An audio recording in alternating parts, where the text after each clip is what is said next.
Recap of week 7 of Astronaut Reserve Training Block 1 and the month that's gone since then. We've spent some time learning about the ESA Education Program, which is all about bringing space to young people across Europe. So that means to schools, but also to universities and the different programs that the European Space Agency does to foster a love of STEM in these students. So this linked quite well into our presentation skills that we did this week. We did a lot of presentations, and by then, Antea, Carmen and I knew each other quite well, so it was hard to come up with new things to tell each other, but it was also a lot of fun. We also spent some time with Daniel Neuenschwander, who's the director of the Human and Robotic Exploration Directorate at the European Space Agency, learning about ESA's plans for exploration today and into the future. Then we were sent off with Carnival, which is a huge event on the Cologne calendar.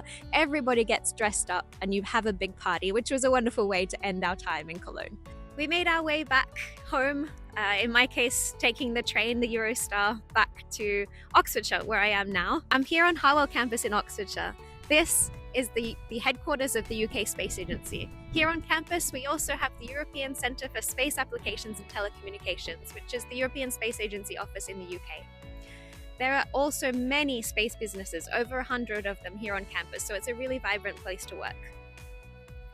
I hit the ground running coming back to work here. The first week I had Mars Day, where I had a panel on the astronaut selections process and what it's like to be trained as an astronaut. I also had a panel on space careers in science. Following that, I was on a panel for International Women's Day at the Australian High Commission.